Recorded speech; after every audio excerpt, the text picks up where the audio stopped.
everyone. Wish you all a very happy 2024. Hope the new year is treating you all well so far. We are beginning the author collaborative for this year with this episode, and my guest today is Chandrayan Gupta. I have read his book Mother Son. It's a crime and action thriller, and it's one of my top reads of 2023. So I'm really excited to be hosting this guest and to discuss this book with him and also discuss his other books and his writing process with him. We had a glitch in the previous attempt that we tried for doing this live. Hopefully, it will work this time. Keep your fingers crossed. I am inviting the guest and let's see if he'll be able to join us. Thank you for joining me. We are doing today's author collaborative episode with author Chandrayan Gupta, and we are going to discuss his book Mother Son. He's here and keeping my fingers crossed that he'll be able.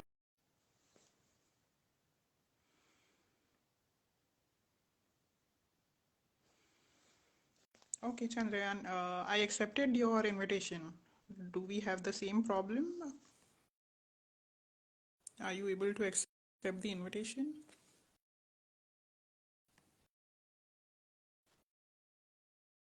Hi, Ritika. Thank you for joining. I'm waiting for today's guest for the author collaborative.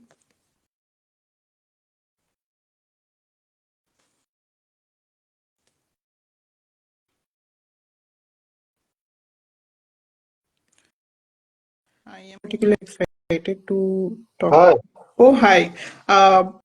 The same problem is there. I can't see you, but I can hear you. So we can do this.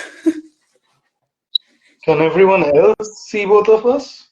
uh, in the audience, Nilshri, if you can let us know, are you able to see both of us? Because I can only see myself. And I actually can't see you. There's only a black screen. Okay, the audience can see both of us. So we have to continue like this, you talking to a blank screen and I talking to myself. Okay. That's not weird at all. At least we are, doing this. I was panicking that we might not be able to do the episode at all. Yeah. So Uh, Neil, she also faced the same in her latest life. Okay. yeah, actually, I have been facing this problem in the previous few episodes also. In towards the end of 2023, when I did my last few episodes, it was the same thing. I could only see myself. There was a problem when the guests were trying to join, and when they were able to join, there was a problem in the viewing. I could see only myself. I don't know what this problem is with Instagram. Hopefully, it will get resolved soon. Anyway, so first of all, welcome to the show and thank you for doing this. I'm really excited. Before we go ahead, would you like to tell the audience about yourself? Uh, yeah, this is always the hardest part because I have no idea what to say about myself. I exist. Um, I'm I'm a writer. Currently, I'm a full-time writer. I write mostly on Medium, but non-fiction on Medium. But I've also written 4 novels, and I'm writing 2 more. Wow. And but it's taking a lot of time because Medium is such that that's where I earn from. So you have to be a lot. You have to be active there. So I'm not getting Yeah. enough time to uh, write my fiction novels, but they're coming along. And my first 3 novels were about teenager, loosely based on me, uh, and private investigator Radha Bose, and Okay. uh, the teenager Aditya Gokhale becomes her assistant. Okay. And I wrote those 3 novels as a way of dealing with my own issues, which is why those two also have mental illness. Okay. And afterward, I haven't written those for a while, so now I'm getting back to them. After the third one, I took a break. I wrote Mother Son, which is another teenager, but he believes his mother might be a serial killer.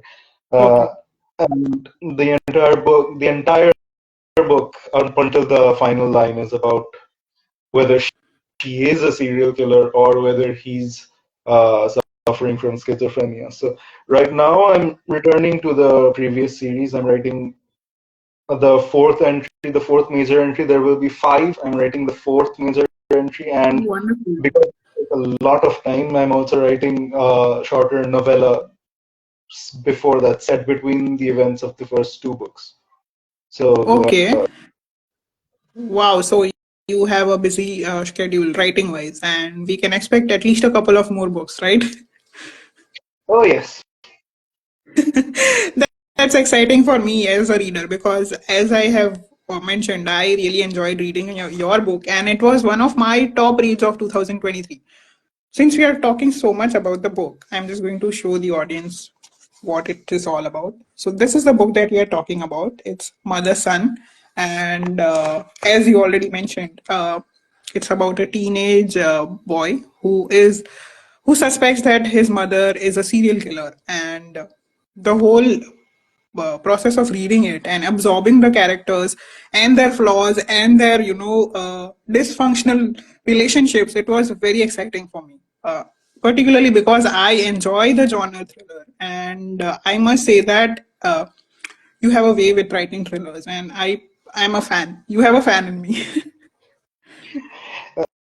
I'm very uncomfortable when I receive praise. I have no idea what to reply.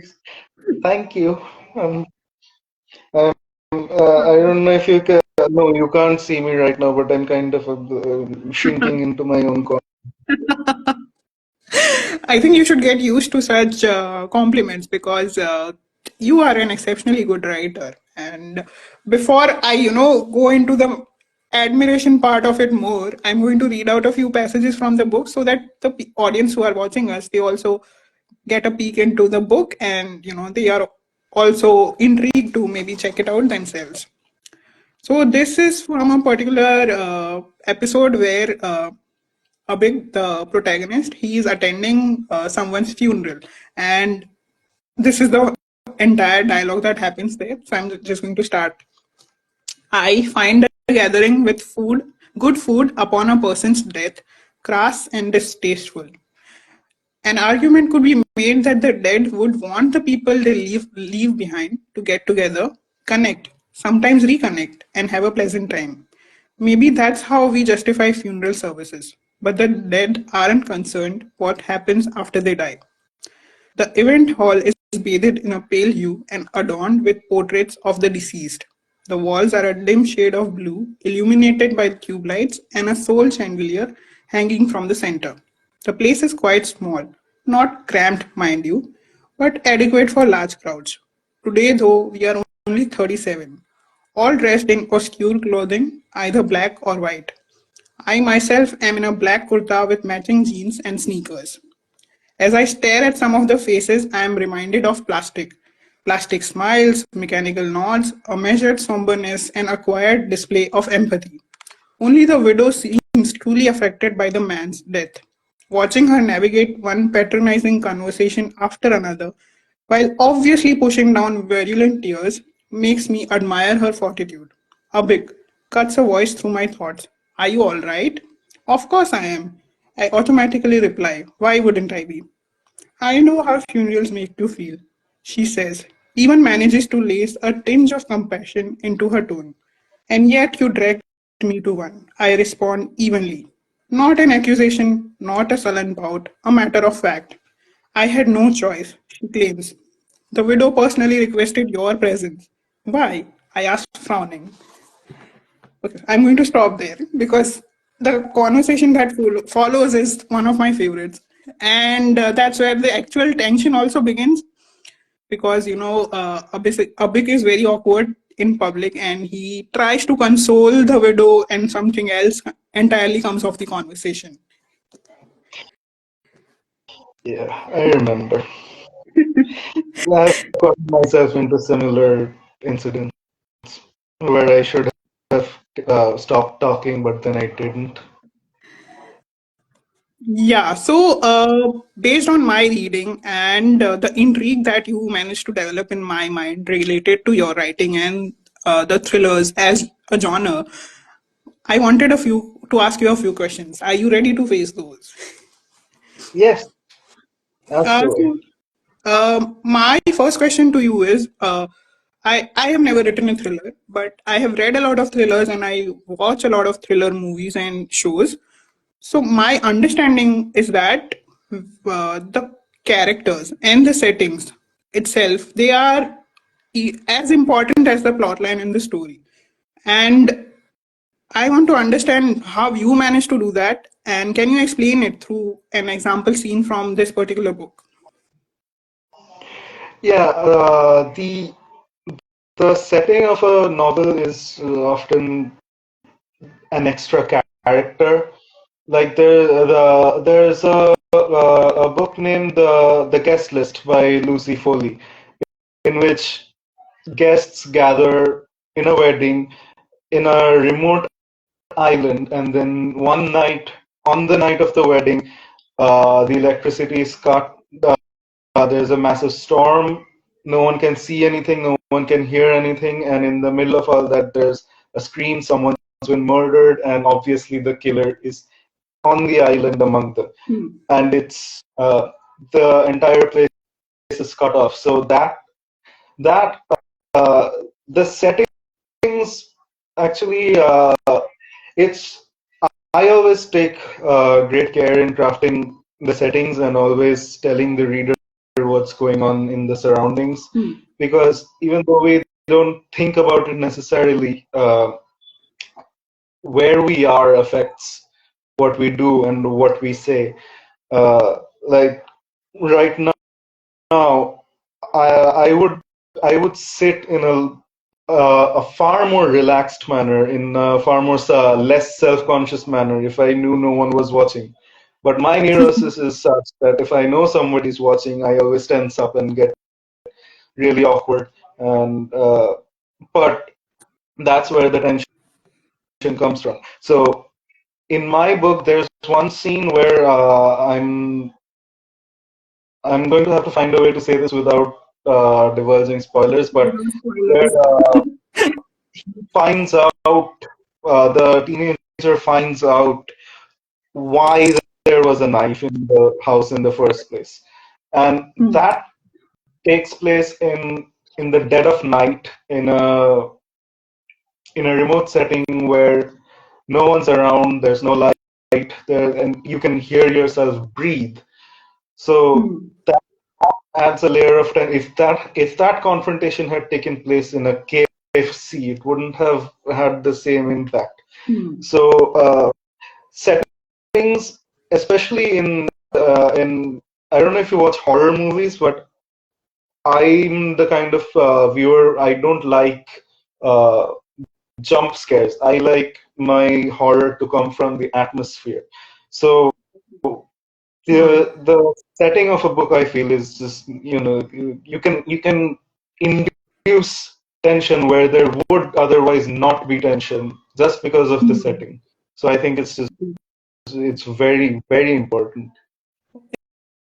It's interesting how you talked about horrors also, and you mentioned jump scares. And of course, for some viewers and some readers, even jump scares are like, "Oh my god, I didn't expect that." But yes, the setting plays much more an important role, I believe, because it's dark, it's gloomy. You feel like something is crawling on your skin while you are reading or watching it. So yeah, now that you say it, I realize that how important the setting is.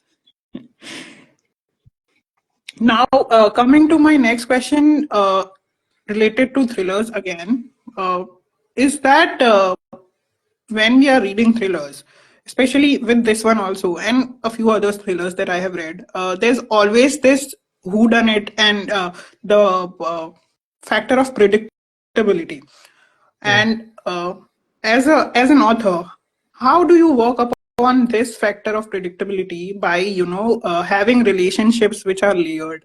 which are dysfunctional, and having characters who have like these uh, problematic traits that make us suspicious that it could be them, it could be them, it could be anyone. So how do you go about doing that? Well, this is where the point of view becomes very important because I write from the point of view of the Hmm. protagonist. So I'm not giving the reader the entire picture because we all have somebody uh, well, I shouldn't say it like that, but we all have somebody we dislike, let's say. Hmm. And we do one little thing and then we get annoyed when a different person would not get annoyed because they don't have that feeling toward them. They can be objective. We can't be objective. We can be subjective. So uh, that I think is where most of the tension comes from because in a book like this, where it's more like, did you do it? Did she do it? Who did it? Because I'm not giving them a third person perspective. I'm not giving them the entire picture. I'm giving them my perspective, and my perspective is flawed. So this is something I've observed. What we say, what we do around a person is maybe it's just the tip of the iceberg because we our feelings toward that person make up the entire foundation of that iceberg, Hmm. and what we say is just 1% of it. We might just be exhausted and done with that person. So if they say something to you, norm if someone else said it, you would provide a counter opinion, but this person said it. So you're not going to provide a counter opinion. You will just say, okay, and just move on. Hmm. But that one word, okay, has a ton of emotion under it because we have history with True. this person. They let us down. We let them down in turn, and Hmm. both of us are just done. So that okay encapsulates a lifetime of tension, and and in as for predictability, I don't think predictability is in itself a bad thing because there's nothing new under the sun. What I've written might sound intriguing. Son thinks his mother is a serial killer. There's a book uh, by Karen Cleveland, who's unfortunately an relatively obscure author. It's called Need to Know, and the book is CIA counterintelligence analyst while hacking into a foreign nationals suspected Russian terrorists' laptop, finds a picture of her own husband as one of that handler's agents. So the book is basically, is he really a traitor? Is he not? That that is he not intrigue plays a huge part in my own book, Hmm. and that book actually inspired mine in a lot of ways. Not completely, but a huge part. So there's nothing really new under the sun in terms of entertainment, and I think the most important thing is just to tell a good story well. If it's predictable, it's predictable. But a good story is a good story, and it'll find an audience no matter whether it's predictable or not. Oh, that's so well put. I myself am somebody who likes being shocked, more shocked than surprised. Surprise is also okay, but I like being shocked. But as you said, there's an audience for such kind of stories also, where the suspect turns out to be just as they had envisaged maybe. So yeah, writing a good story is what matters in the end. Yeah. Okay, so that brings me to the end of my questions that I had for you. You have also read my book, so let's leave the floor open to you now. Yes, let's turn the tables and shower praise on you. Now, uh, I go into um, I go into new authors really with minimal expectations. You not only surpass those expectations aren't even visible in the rearview mirror. So I'm generally not somebody who reads romance novels, but this one I was intrigued anyway, so I read it, and I loved it. I finished it nominally across 5 days, but of those 5 days, I read on only two, so I finished it in 2 days.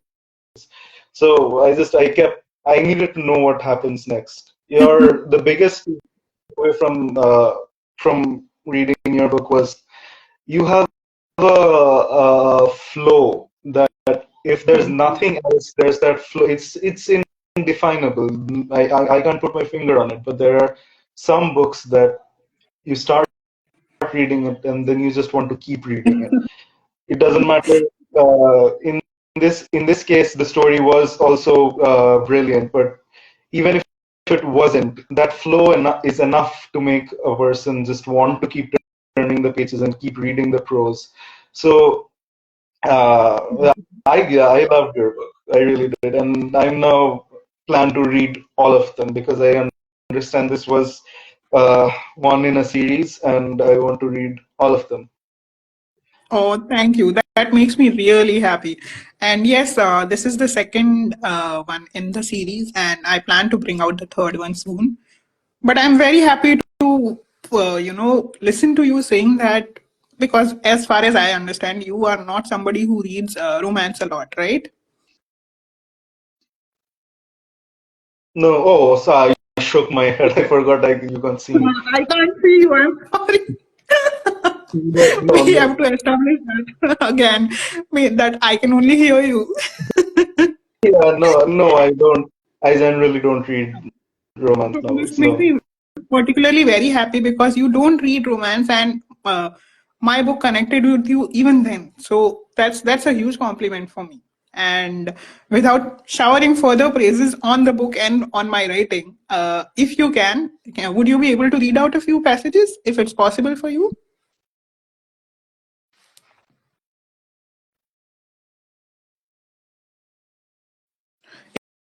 If it's not possible for you, I'll pick out the passage of your choice and read from my book as well.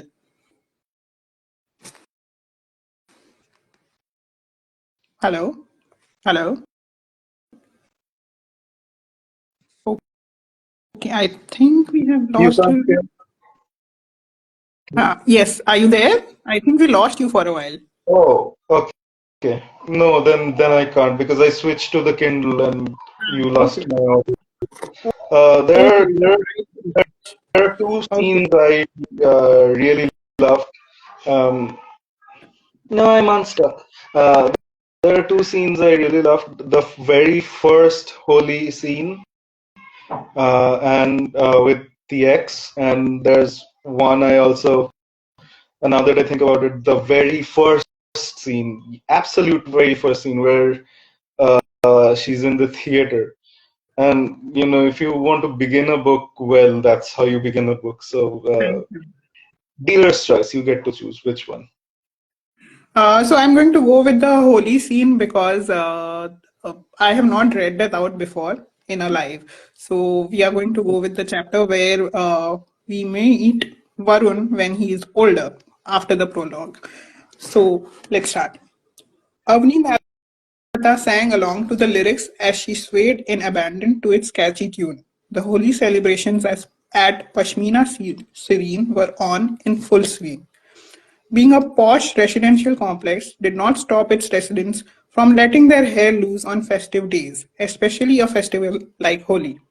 This Indian festival is the epitome of foregoing all your inhibitions, and Bollywood songs like the current one, which had Avni going berserk, only added to the overall madness. She was wearing a white kurta coupled with a white salwar, both of which currently looked like a painter's canvas.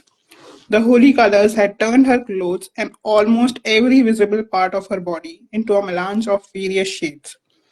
Accompanied by his younger brother, Abhi, Varun Agarwal walked into the premises where the festive celebrations were on. Immediately, his eyes fell on Avni and a smile spread across his face. Hey Abhi, come join us. Avni ran towards Abhi. Before he could react, she dragged him towards the spot where she had been dancing. From the table nearby, she grabbed a palmful of colors that were on display and rubbed it across his face and neck. Happy Holi, saying so, she ran away, not giving Abhi a chance to reciprocate. Her laughter could be heard over the din of the loud songs. Not one to give up easily, Abhi too grabbed an armful of colors in both hands and set off after her. So we are in the middle of the Holi celebrations where we meet the protagonist Varun Agarwal and his first girlfriend Avni, who also forms a very interesting part of this entire story. So Yeah, very interesting that's about. would be an understatement here. Yeah, like let's say she's omnipresent throughout the book. Yeah. So yeah, that was about it from my book, Love and Melodrama. It's the second part in the Love Trial series. I already have two books of the series out, and the third one should come out somewhere in the beginning or middle of next year. Okay, that's great. I'm looking forward to it.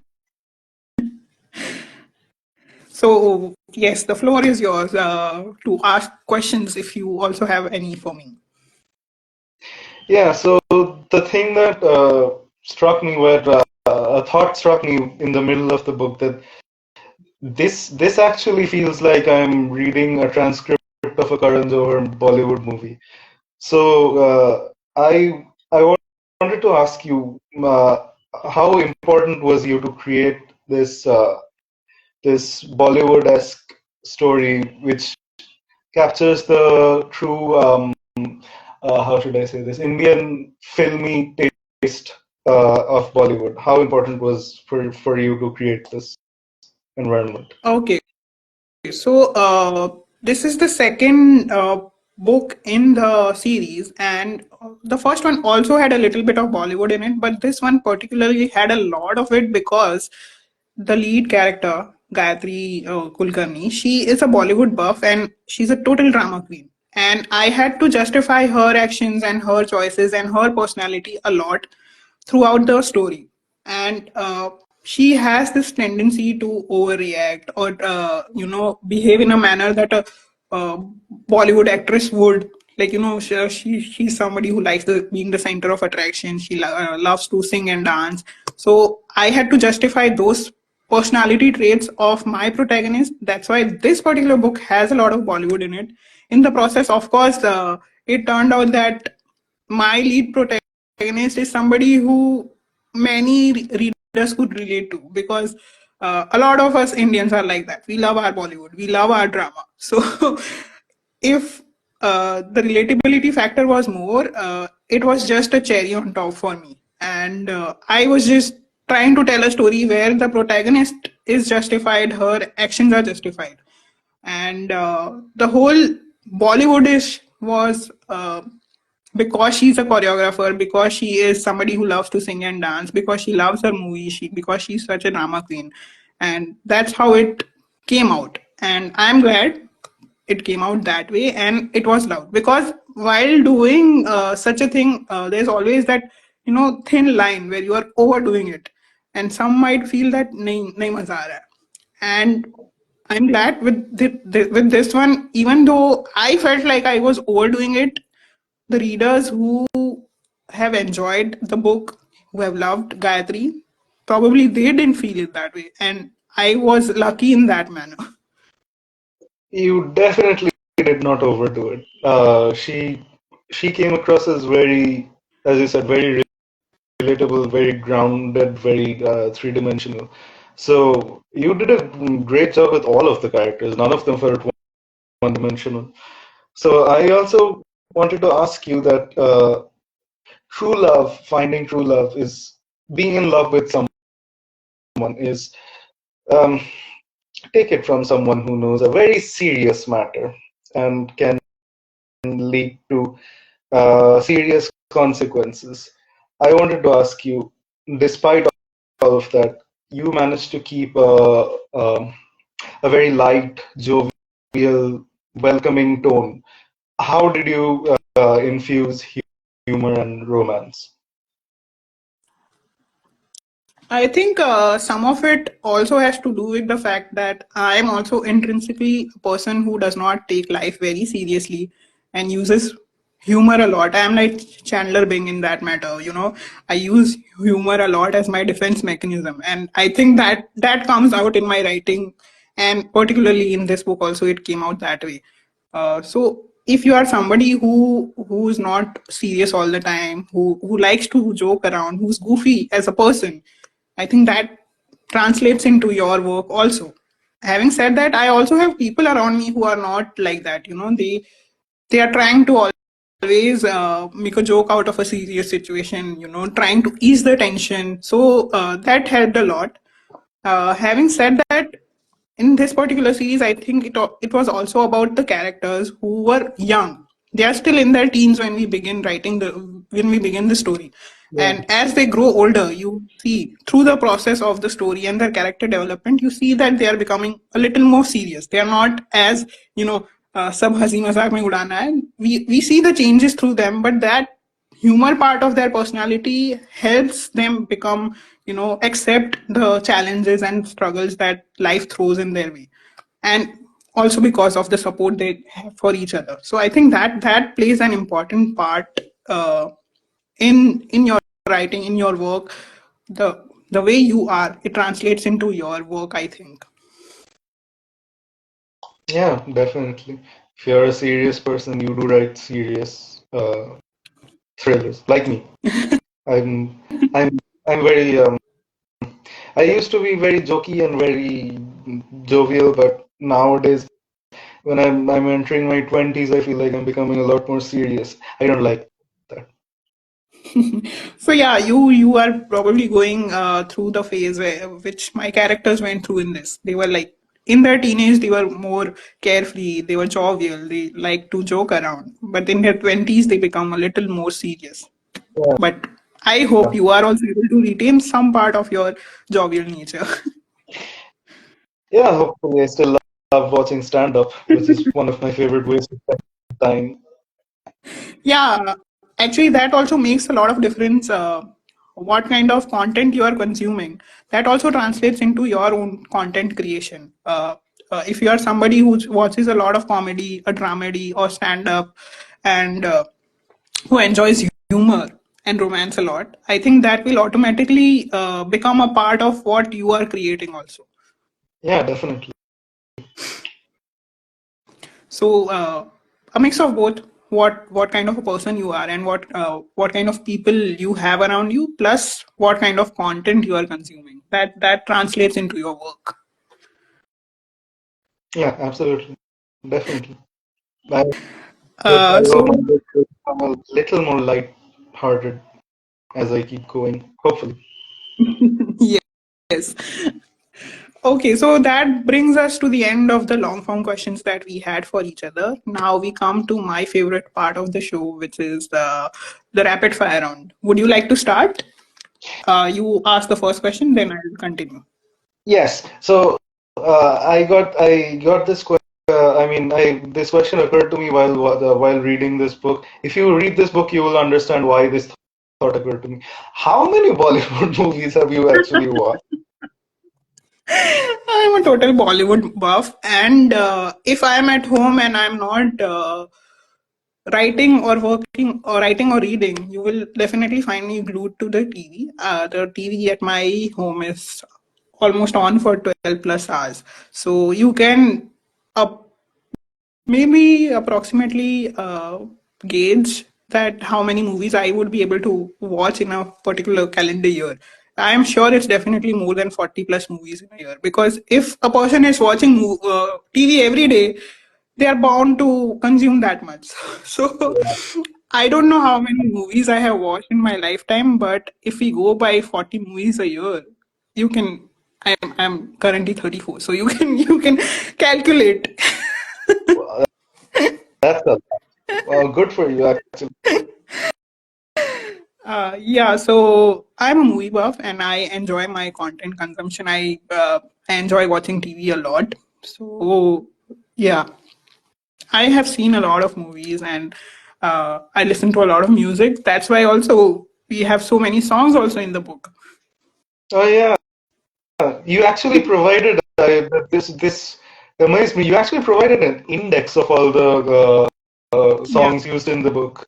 Yes. So yeah, there's also a playlist on YouTube of all the songs that appear in the book, which Oh, wonderful, I ended off wonderful, for myself. I wanted to have a record of the songs that I was mentioning in the book, and but that particular bit was loved so much by the readers because I got messages from the readers saying that when they listened to the songs, they were able to revisit the story, which I didn't expect to get such a positive response on that part. No, I said all this in a very good way. This was a brilliant thing that you did. Thank you. I'm glad you also liked it. I am just going to. I'm trying to find my rapid fire questions for you. Somehow I lost them. Just a second. Give me a few. I can hear Oh. you typing. I can't see you, but I can hear you You are typing. also not able to see me or what? Yeah, Okay. I can't see you. I see a black screen on Oh top. my god. Okay. So my first question to you is because you write thrillers and I am sure you enjoy reading thrillers also. So what is your preference? Would you rather write a thriller or read a thriller? Oh, right, a thriller. Always right. Oh, Uh, okay. Interesting. reading Hmm. is reading provides a lot of inspiration, and reading is very well. I've read over I conservative estimate over 300 books in my lifetime, but it's a writing a thriller is the planning stage itself is so exciting. I can't. I'd much rather write one. It's very Oh, exciting wonderful. to write. Okay. Oh, that's a different answer from what I was expecting. I thought you would say read a thriller because that gives you inspiration, but you surprised me again. Nice one. Yeah, enjoy. I really enjoy writing. Okay. It just shows how passionate you are about your story writing process. Yes, I have nothing if not. I make up for the lack of skill with my passion.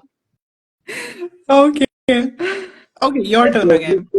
Uh, Second question I wanted to ask you was okay, I'm actually blanking right now. What is the second question that I wanted to ask you? Uh, okay, yeah. What's your? I just wanted to get to know you. What's your favorite dish? Favorite dish? Uh, Indian dish, I would say pav bhaji. And comfort food is Okay. always dal chawal. Like a bowl of dal chawal is always like something you can rely on, something trustworthy. हाँ मतलब कुछ नहीं है life में तो ये तो अच्छा होगा ही ऐसा. Okay. That was okay. I actually had pav bhaji this morning, so that's a nice coincidence. Yes. Okay. Since we are talking about books, I want to see the since I can't see now, but what are the top five or top latest reads on your Kindle right now? There's yours. I'd preface this by saying I don't read on Kindle if I can avoid it. So I have very few titles there. There's yours. There's Scarred Roses by Preeti Nayak, who is a fantastic writer. There's A Sambra by PV Flower, who is also an amazing author, and I just want to, I'm excited to read that one. There's uh, Taming Infinity by Ananksha Alamian, which is a poetry book, which is just certain books make you feel emotions, and her poetry definitely makes you feel. And there there was also one by Niladri Shekhar Mitra, who is a fellow author. I can't quite remember the Letters of Nine. Yes, Letters of Nine, which is Okay. an excellent crime thriller. So Okay. I don't. Ah, I generally don't read on Kindle, but when if I can't find a paper book version or I'm just too anxious to read, that's when I read on Kindle. So I'm actually been trying to read on Kindle more because it really does save a lot of space. It does, and also convenience of carrying around the book. I mean, Yeah, one device, so many books. I think that's the best advantage. As yeah, uh, as someone who reads a lot, I'm always someone who wants to carry more than one book around with me when I step out of the house. Like, what if I feel like changing the book? What if I don't enjoy the book? So, reading on a device is always better for me, I feel. If I'm not enjoying a book, I can quickly change to another one.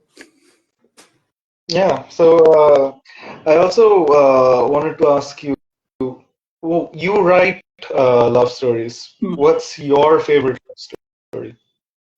Oh, this is a very interesting one.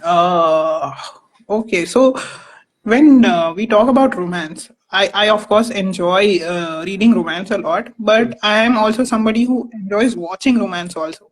So I think one of the few books that I have enjoyed a lot is Me Before You.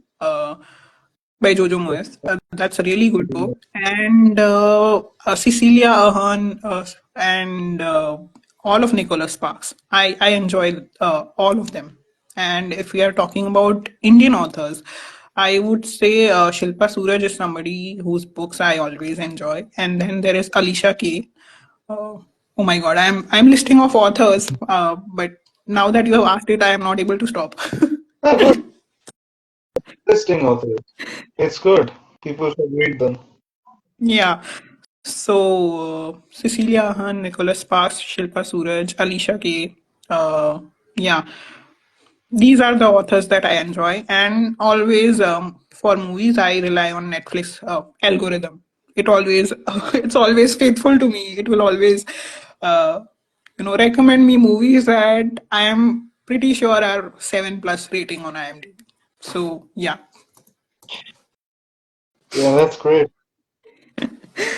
Okay, so since we are talking about movies now, my next question to you is about that. The latest thriller that you have watched, a movie or show, and did you enjoy it? Well, the latest one I've watched is Barry, which is a TV show about. It's by. I mean, it's co-created by and stars one of the most underappreciated actors in Hollywood, comedians and actors in Hollywood, named Bill Hader. I am a massive Bill Hader fan, so I finally got around to watching Barry. It's about a hitman who's dissatisfied with his life. He's depressed. He doesn't want to keep killing people. He can't find the purpose in it. So while tailing a target, he ends up in Los Angeles and ends up in an acting class. And he gets the acting bug. So this Hmm. hitman now wants to leave his past life behind and become an actor. So it sounds like a ridiculous premise, but it's perfect. The show is perfect. The first season, at least, I haven't seen the other three going to, but the first season, it's got comedy, it's got drama, it's got action, it's got thrills, it's everything. It's perfect. There's a reason they won two back-to-back Emmys. So I really Yeah, love it. I want to I yeah. You made me. I was intrigued by your recommendation, and I checked it out on Google. It has an 8.4 IMDb. So yeah, you've given me something to add to my watch list. watch. So, since we're talking about thrillers, so what's one thriller or just any TV show that or movie that you keep meaning to watch, but you just don't get around to it because we all have that. Oh my God, there are so many. But lately, I have been hearing a lot about this particular show called Bad Sisters, and it's not available in the region where I am living currently. I am an NRI and I live in the Netherlands, and it's not available here. And I'm so desperate to watch it because it has amazing reviews, and a lot of people have recommended me the show. I hope I get to watch it soon. It's called Bad Sisters. Have you heard about it or have you seen it? No, This is the first time. What's it about? So it's about, of course, it's about a family who's dysfunctional and they are into all sorts of bad things, and they are a group of sisters who don't get along well, and they are trying to, make their footing in the family business and how it affects everyone. So yeah, I've been really wanting to watch the series because it's been around for a while and it has got amazing reviews. And whenever I watch a thriller and Google it, it comes down in the series of what you might like. So Hmm. so that's the universe telling me that go watch it, and I'm not able to. Okay, I don't actually know how you can get around that without, I don't know, getting a VPN or something. Yeah, I am also thinking that because it's on Apple TV and Apple Okay. TV doesn't work here. So I don't know. And we have all sorts of subscriptions. Like we are on Netflix, we are on Amazon Prime, but we don't have Apple TV. So I don't know how to get around that. It's Apple TV. It's Apple. I hate Apple. Good, don't watch it. Yeah, it's Apple TV. I don't know, they have some weird things about their, in what region to stream and where to stream and how to stream. Okay. So, Yeah, without okay. using a VPN or something, I don't know how you can get around that.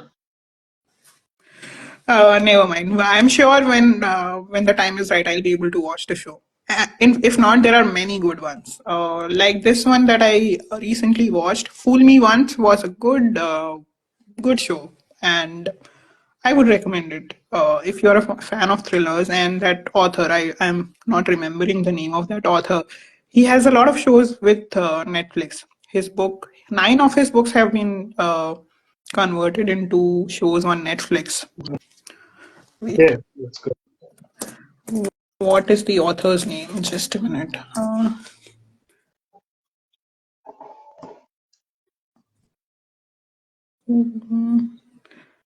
Okay. Anyway, so my next question to you is a thriller writer or author that you would recommend. Hmm. One, uh, there are way too many for one. Oh God, I even thrillers have sub-genres, so I think it depends. But most people love whodunits, so I'm going to say Lucy Foley. Her her latest novel, The Paris Apartment. I I've become kind of immune to being shocked, but that book shocked me twice. Okay. So I mean, it made me audibly gasp. So Paris Apartment by Lucy Foley. If you like spy thrillers, anything by John le Carre or Charles Cumming. Um, there's also The Innocent by Ian McEwan. That it's called a spy novel, but it's not. It's actually a coming of age story, but set within the spy genre. Uh, Okay. and if you ask indie authors, I would say Niladri Shekhar Mitra and Preeti Nayak, definitely. Okay. Okay. Uh, Twice Niladri's name has come up in this conversation, so I'm definitely going to check out her books. His Yeah. You also mentioned one of her books on your Kindle, so I'm going to definitely check out her books now. his Niladri is a man. Oh, oh, I'm sorry. I got confused because I thought it's a feminine name. My bad. Okay, What? so Niladri's The books. feminine man that you mentioned. Hmm. Okay, and Fool Me Once, I found out the author's name. It's Harlan Coben, an Oh, American author. he's a very famous author. Yes. Yeah. So 9 of his books have been uh, taken up by Netflix and they have been converted into shows. And Fool Me Once was the latest one. Okay. Um, Okay. yeah. So Your question. I I for this I've forgotten what I wanted to ask you. So I'm just going to ask you what I want to ask you now. What are because no one or few people actually read indie self-published authors. So give me some names of self-published authors or indie authors that you really enjoy. Uh, Myself. Top. Of course, me first. Then you, because of course I have already listed your book in my top picks for 2023. So you, then there's Shilpa Suraj, there is Apeksha Rao, there's Andali Vibe. These are all romance authors, by the way, and I think I've listed five already. Uh, so yeah, if you are looking for indie authors, definitely check out my book reviews on Bookish, which I generally read only indie and self-published authors. I don't go for popular literature, and you might be able to, pick up any of my book recommendations based on my reviews. But these are the names that I can think of right now. You, Shilpa Suraj, and Apeksha Rao. So definitely check Yeah, out our books. when I went through your profile, I saw you almost exclusively list indie authors and books. So I was really appreciative and I loved that. Where there are very few people who give indie authors a chance nowadays. Yeah, and I have been disappointed a bit in the mid 2015s to 2020 when I was reading popular literature only, and I was not yet exposed to indie literature a lot. And I realized that when comparing the two, between popular literature and indie literature, I was surprised that I liked indie literature more than the popular literature. So I was like, why aren't we talking about these books and these authors? And when I realized that nobody else was, I was like, let me do it. Why should I wait for other people to give them, you know, importance and the kind of hype that they need? Yeah, it's a very good initiative. Yeah, so yeah, on a mission and successfully doing it for the past 4 years now. And hopefully also able to help the indie authors reach a newer audience. Well, you've helped one already, me, so you can be part of that. This has been a wonderful conversation, Chandrayan, and I'm so happy that we finally got to do it. Because after reading the book, I was trying to reach out to you, but it didn't happen. And then I came out with my my end of year the book list, and I listed your book, which I am again saying it over and over again, but it's one of the best thrillers that I have read in the past few years. So keep it up, and I'm looking forward to your next book, and also, of course, on catching up with the books that you have already written. Yeah, please don't, because actually shouldn't say please don't because but yeah, it's just I wrote them when I was well, I'm young now, but I was younger then, and I stand by the stories and the characters, but the writing, the actual prose. Now when I read it, I cringe so hard my jaw aches. So uh, That always happens. So yeah, when I also go back and look at my previous books and my writing, which I did maybe a few years ago, I am like, what the hell was I thinking? yeah, I actually hit publish on. Okay, it's. Yeah. I So just hope that the next I one is will look forward to the latest one then. yes, which hopefully will be out in March or April of this year. Oh, wonderful. I am also bringing out another book by that time, and let's do this again if we can, because I would love to have another conversation with you related to that book and get to understand how you went about writing it. So, yeah, if you are up for it, we can definitely do this again. I'm up for it. The question is Instagram up for it? Because these are some of the weirdest bugs I've ever seen. We both follow each other. Your account isn't a private account. It shows I can't view your video because it's a private account. What? What ridiculous kind of bugs there and glitches Instagram has? I don't understand.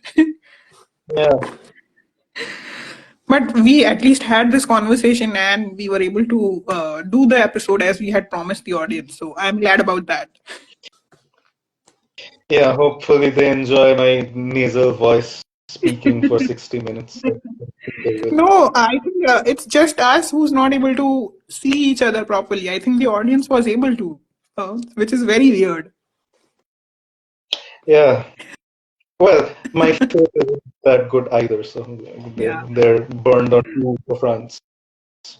Yeah.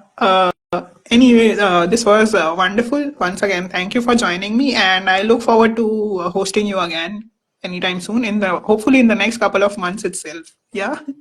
Yeah, definitely. This was really fun.